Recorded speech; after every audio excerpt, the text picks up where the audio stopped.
संगम बिहार एक ऐसी विधानसभा है जहां की सबसे ज्यादा पानी की किल्लत है।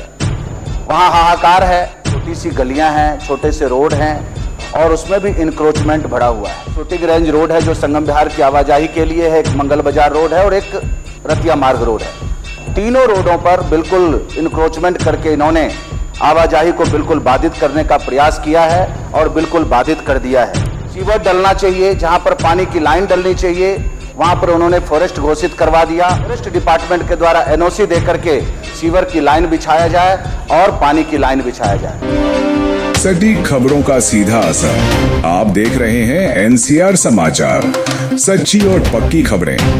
माननीय सदस्य श्री चंदन कुमार चौधरी जी। धन्यवाद अध्यक्ष जी।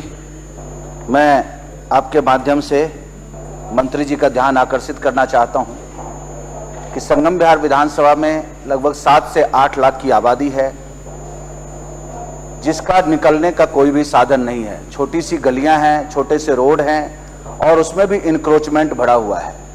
पिछली सरकार के द्वारा और वहां के विधायक के द्वारा संगम बिहार विधानसभा को बिल्कुल नरक में धकेलने का काम किया है। और एक शूटिंग रेंज रोड है जो संगम बिहार की आवाजाही के लिए है, एक मंगल बाजार रोड है और एक रतिया मार्ग रोड है। तीनों रोडों पर बिल्कुल इंक्रोचमेंट करके इन्होंने आवाजाही को बिल्कुल बाधित करने का प्रयास किया है और बिल्कुल बाधित कर दिया है। जहां पर सीवर डलना चाहिए, जहां पर पानी की लाइन डलनी चाहिए, वहां पर उन्होंने फॉरेस्ट घोषित करवा दिया। और मंत्री जी के माध्यम से मैं इस सदन से आपके माध्यम से आग्रह करना चाहता हूं मंत्री जी से कि जल्द से जल्द या तो डिपार्टमेंट के द्वारा एफिडेविट लिया जाए या फॉरेस्ट डिपार्टमेंट के द्वारा एनओसी देकर के सीवर की लाइन बिछाया जाए और पानी की लाइन बिछाया जाए। आवाजाही के लिए आपके माध्यम से ये मंत्री जी से मैं पूछना चाहता हूं कि जो भी सिजरा रोड है, तीनों रोडों का एक डायमेंशन पता चले कितना रोड है और डायमेंशन पता चलने के बाद वहां से इंक्रोचमेंट हटाने का प्रयास किया जाए।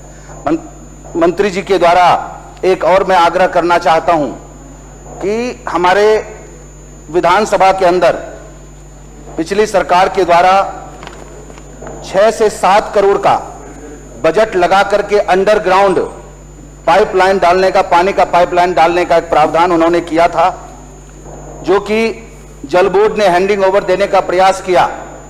लेकिन दूसरे डिपार्टमेंट ने, जो सिविल डिपार्टमेंट है, उन्होंने हैंडिंग ओवर लेने से मना कर दिया। इसलिए मना कर दिया कि ना तो कहीं ज्वाइंट है ना कहीं पाइप है। तो ये इतना बड़ा घोटाला है 7 से 8 करोड़ का। और जब मैंने कहा कि उसमें पानी छोड़िए तो वहां के एक्शन ने कहा कि ये तो पाइपलाइन ही नहीं है, यदि मैं खुदवाता हूं तो कहीं पाइपलाइन नहीं है, कहीं ज्वाइंट नहीं है, तो कहां से पानी भेजा जाए और कैसे पानी हम उसमें पब्लिक को पिलाएं। तो आपके माध्यम से मैं आग्रह करना चाहता हूं मंत्री जी से कि इसमें जल्द से जल्द संज्ञान लेकर के उचित कार्रवाई हो और जो एग्जीक्यूटिव इंजीनियर इस प्रोजेक्ट को चला रहा था, इस प्रोजेक्ट को कर रहा था, उस पर कड़ी से कार्रवाई किया जाए। हर घर में नल से जल की योजना प्रधानमंत्री जी के द्वारा पूरे देश में लागू हो चुका है, लेकिन पिछली सरकार के द्वारा दिल्ली में लागू नहीं होने दिया गया। लेकिन अब हमारी सरकार है तो हम आपके माध्यम से मंत्री जी से आग्रह करते हैं कि संगम बिहार एक ऐसी विधानसभा है जहां की सबसे ज्यादा पानी की किल्लत है। वहां हाहाकार है, ना तो गंदे पानी की निकासी हो पाती है, ना पीने के पानी मिलते हैं।